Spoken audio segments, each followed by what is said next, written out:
Ding, ding, ding, ding, ding, ding, ding. Fun fact time. Welcome back, everybody, to Fun Fact Time. Our guest today is Barrett Smolnak. Hello. Hi, Barrett. Hi, Misdirect. So what do we got on the agenda today, James? A lot, Okay. but let's start our... But we are recording during school, so we have a time constraint here, so we're going to have to keep her moving. So, let's start out with prayer. In the name In the name of the Father, and the Son, and the Holy Spirit. Amen. Our Father, who art in heaven, hallowed be thy name. Thy kingdom come, thy will be done, on earth as it is in heaven. Give us this day our daily bread, and forgive us our trespasses, as we forgive those who trespass against us. Hey, and James, let me interrupt quick and just get some of the announcements out of the way. So everybody knows, tomorrow is Donuts with Dad, and I'm extremely excited because Mrs. Winters got us Krispy Kreme donuts, fresh Krispy Kreme donuts. Friday, we have Mass in the morning, followed by Turkey Day. So we'll be having our big Thanksgiving feast. Make sure you wear Thanksgiving colors. It is going to be considered a dress-down day. And then after school, the forensics team will be participating in the forensics tournament at Lord's. Also, don't forget, after Mass on Sunday, the 10:30 Mass, we will be starting our 40 hours of Eucharistic adoration at St. Joe's with Father Joshua Weaver. Monday and Tuesday are half days, and we'll be having parent-teacher conferences. And then Wednesday starts our Thanksgiving break. Make sure, folks, you keep checking in, though. James has some plans to drop some episodes over the holidays. All right, James, back to you.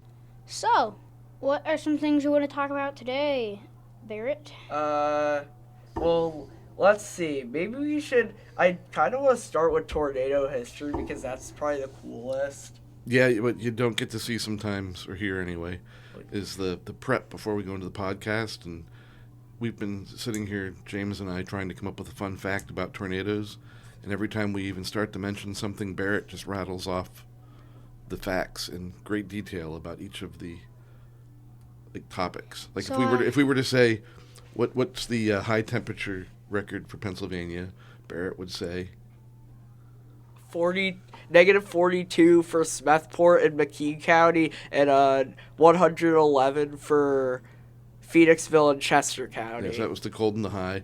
And then the most deadliest tornado Was an F5 that struck Niles, Ohio, and Wheatland, Pennsylvania on May 31st, 1985. Yeah, we got to find a fun fact. Fun fact, it was also the only F5 tornado in Pennsylvania's history. There you go. See, Father Marco would be proud. Well, maybe we should call him and say, hey, you need to listen to this podcast. We should. All right. So, I got a different fun fact, but you're not going to get to see it. I want to talk about tornado history, huh? Yeah? I don't really know a lot about that stuff. I mean, aren't you like a historian? Don't you know lots about history and stuff? Yeah, I do, but not weather history. I mean, yeah, that's more of my game because I know a lot about weather. In fact, back when I was little, and even today, my parents said and my whole entire family says I'd be a great meteorologist, and I must say I would be good at that. But I think that more so I would probably want to be storm chasing and stuff because that is what I like to do on this game called Twisted on Roblox, which is what I will be talking about later in the podcast. So, notable tornado history that you might want to know about. So, for starters, the largest tornado in recorded history was possibly a 4-mile wide tornado near Timberlake, South Dakota in 1946, but the officially was on May 31st, 2013, near El Reno, Oklahoma, which was a 2.6 mile wide tornado, and it's also the only tornado confirmed to kill storm chasers, and it killed 4 of them. Oh, that was the one that I was just going to say. I said I forgot the name, but it was the only one to ever be recorded to kill storm chasers. I mean, yeah, but there's probably been people that were not, that they thought they weren't storm chasers, when that people the people rating the tornado said that these weren't storm chasers but probably were actually chasing the tornado because El Reno is the only tornado to kill like professional storm chasers because like these were like some very experienced people. Like if I go out and hop in my car and go chasing after a tornado, I'm not really a storm chaser. I'm just foolish. I mean, yeah, but okay. So fun fact. So one time I was like, me and my dad saw that there were some storms, so we were driving, so we decided to chase them. And actually, last year on Memorial Day, I think actually there was a big tornado outbreak that ended that day. It was the biggest tornado from that whole outbreak was in Iowa, and it was an F4 that actually had the second highest recorded wind speeds in a tornado, which had winds of 309 to 318 miles per hour. And that was rated F4 because the damage was slightly less. So there was this tornado warning that I saw on my radar because I have a radar app on my tablet. And I was like, Dad, there's a tornado near Mahanoy City, which is down in Carbon County, I'm pretty sure, or Schuylkill. Not sure what county it's in, but I know it's pretty close. He knows everything. We decided to get in the car and drive to Hazleton to see if we could see it, but we didn't see it. So the day or two after, me and my mom drove down to see if we could see any damage. We saw a little bit of damage.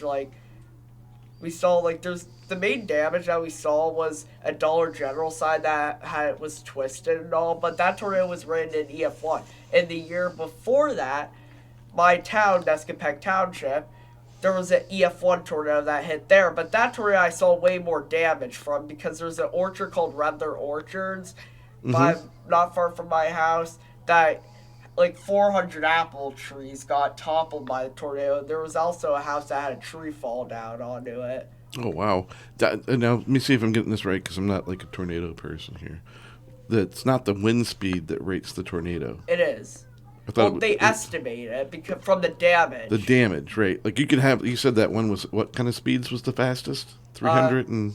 Well, that one wasn't actually the fastest. The fastest was in 1999 from the Bridge Creek, Moore, Oklahoma tornado, which was a F5. But that tornado had wind speeds of 321 miles per hour. But there was an initial estimate from the Charles City, Iowa tornado in 1968 that it may have had 530 miles per hour, but that was way downgraded. But the El Reno tornado from earlier, they have estimated to possibly have winds as high as 336 miles per hour, but that's not official. This says no one's ever done this to me before. But you're hurting my brain right now. You know everything about weather. It's pretty crazy. I just want to make sure I understand, though. It's not the wind speed that rates the tornado. It's the amount of damage. Yeah. Okay. Just checking. Because you said that one was really fast, but it was only an EF4. And I'm like, well, why was that one only? Because it didn't do as much damage. Yeah. And plus, those wind speeds were recorded, it was actually weakening. So that just goes to show that had the wind speeds been measured before the tornado hit Greenfield, Iowa, like, it actually toppled a wind turbine and set it on fire. So around that time, because I was watching it, there's this YouTuber called Ryan Hollyall. He does, like, weather streams, and I was watching on his live stream, and the tornado was, like, the correlation coefficient on the weather radar, which that is, like, that shows like where the potential debris might be, and there's a thing called a tornado debris signature. And if you see that and there's rotation there, that you can for sure say, well, there must be a tornado here because we see debris and it's like blue in a whole bunch of red, and we can say for certain that there's something that shouldn't be here that is here. So this is probably debris that is in a tornado. All right. It leads to all sorts of fun little intellectual games you can play in your head, though. So, like, if a tornado happened in the middle of a desert where there were no buildings and no trees and no orchards, even if it was going 380 miles an hour and did no damage, it would be rated an EFU. That's like an EF unknown. That's basically what they rate tornadoes that cause no damage. They used to rate them EF0, but then they added the new rate. See, that's what I was going to get at. Was like, if it doesn't do any damage, then it doesn't matter how impressive it is. It's still a zero. Actually, I have thought of this before, that, like, this is actually part of the reason why the El Reno tornado was originally rated EF5 based on the wind speeds that they got from the tornado, but the maximum damage on the ground that they could find was EF3 damage, which is 136 to 165 miles per hour. So Twisters, a movie. That's a great movie. And another movie. And then Twisted, you said something about playing Twisted on... Roblox. Ding, ding, ding, ding, ding. Fun fact time. Fun fact about Roblox. It was originally called Dynablocks and GoBlocks before being finalized as Roblox. I did know that, I think. The name Roblox was created by combining robot and blocks to describe the game's characters and items. All right, so for the ignorant older adult here, Roblox is not Minecraft. Those are two different things. Well, yeah. Minecraft is a standalone game, while in Roblox, like, it's a bunch of user-created games. So, actually, Twisted is one of those games on Roblox that is user-created, because all of them are. And basically, Twisted was developed from 2018, I'm pretty sure, 2020, by two developers named Serizim and Wilza. And basically, it's a storm chasing game. It's the most realistic on Roblox. But there's another one that's super realistic called Helicity that was developed by a developer named Lake. And so basically this is the one I first ever played, because it's a funny story how I even started playing the game. So back in like 2022, when I first had my Roblox account, I was looking for like storm chasing games, like for fun, and I saw this one video. I'm pretty sure it was called like something like Robloxia Storm Chasers, and it was interesting because, like, I thought that the tornadoes in the game looked pretty cool. Like, there was this big forest that I thought looked very cool, and it was a pretty big map. So I was looking for that game for a long while until I eventually looked at Twisted and see what that was, and I found that exact forest. It's called the Keysota State Forest because the game takes place in a fictional state called Keysota. Ah, all right. So this is all on Roblox. Yeah, this is all on Roblox. Has anybody ever made like a specific video game just for storm chasers? Well, yeah, there was a game. Well, Twisted actually. So there's this storm intercept vehicle called the TIV-2, and I know that Twisted actually has a decal on it because Twisted, it has 77 million visits. For context, the largest game on Roblox, Brookhaven RP, has 67, I think, visits. 67. It might have like something more than 67. But these are all on Roblox. Yeah. Okay, is there like a game outside of Roblox or a simulation that anybody's ever made where you're like a storm chaser? So there's this game called Outbreak that released last year. It's on Steam, which for any of the people who play computer games a lot that are listening to this, it's a marketplace where you can buy lots of games. Like, I know there's lots of games on there. It's the biggest one. So basically, there's this game called Outbreak. It was made by this little studio, I'm pretty sure from Canada, but it's said that the game is full of bugs and all, which bugs in video game terms are basically, it's not a great game. It looks pretty realistic, but from what I've heard, it's not a great game. Yeah, it's a bummer. I mean, I think like all the Madden football things, it almost looks like real football players. You should be able to make a tornado chaser simulator that looks really real. I mean, I think the best football game is probably Retro Bowl because I think that game is great. Probably even better than Madden, but I've only played one Madden game, Madden 21, on my Xbox One. Oh, yes. About Barrett. He's wearing an Eagle sweatshirt. Oh, yeah, go. I was fly looking Eagles for fly, the football. Guys. Fly, Eagles, fly. I was looking for a football transition there, but... Football! Yeah, we love football here. We got a Giants fan, boo Giants, and we got a Steelers fan, boo Steelers. I mean, I do mean the... Okay, so, the Giants lost on Sunday. I could cut. I was hoping that the Steelers. Should I cut his microphone? No. No. Okay. I was hoping that the Steelers. No, the Steelers didn't lose. I was hoping that they would, because I was like, if they lose, then I could dunk on both of you, because the Eagles won. But it seems like today I could only really dunk on James, which is kind of what I wanted to do. I have this feeling. I really have this feeling that if Jameis Winston was able to make that throw, that they would have scored.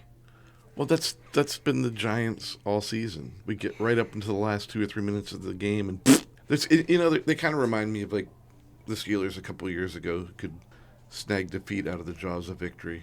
My parents said that, like, at the one draft a couple of years ago, Jameis Winston was, like, going around asking some people, like, who should sign him at the draft. Yeah. And somebody said the Giants, my parents said.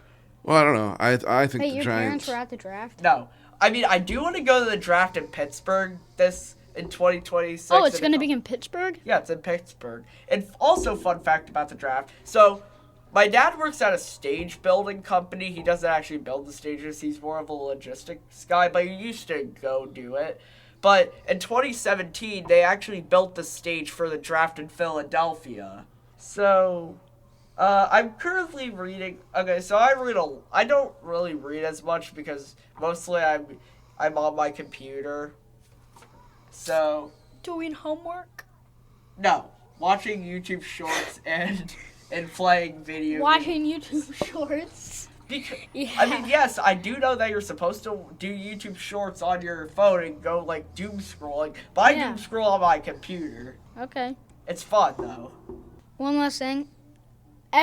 Trust me, whenever you're scrolling YouTube shorts, you're eventually gonna find a short that's so funny it's just gonna go straight into your brain. Oh yeah, trust me, I've seen that before.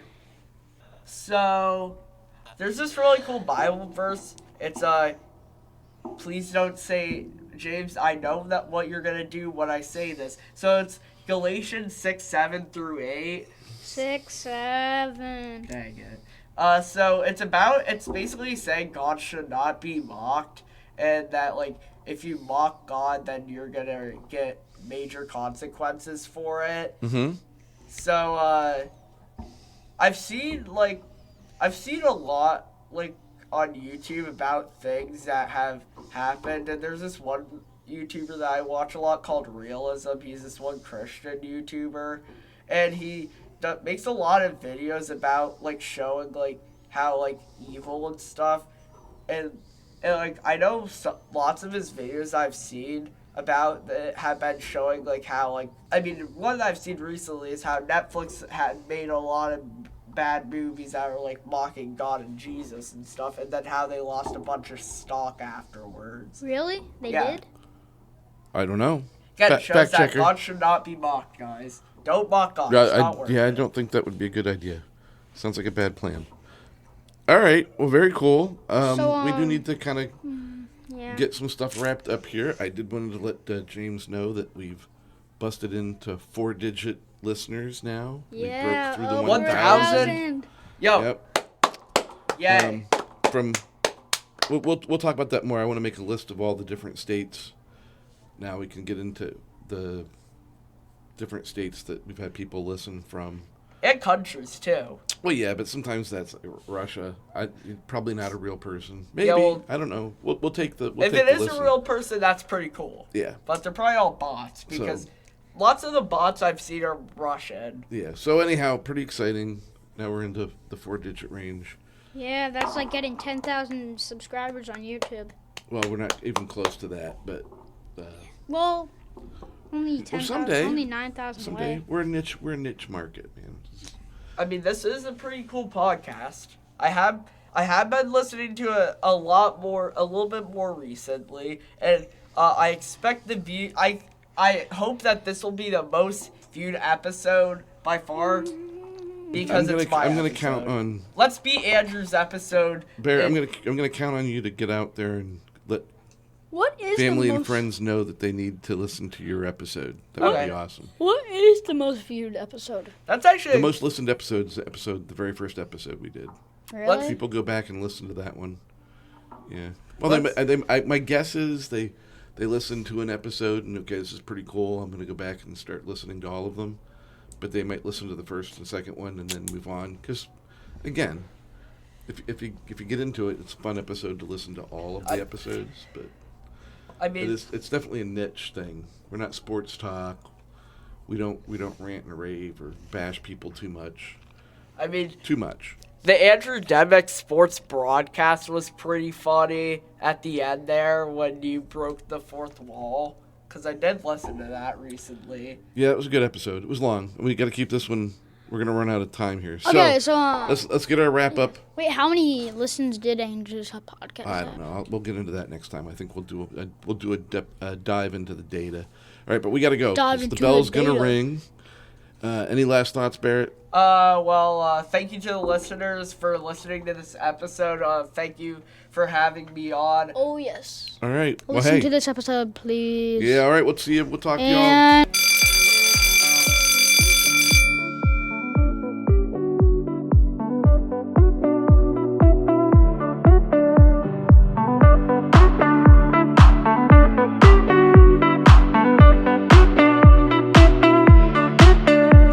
St. Joseph, pray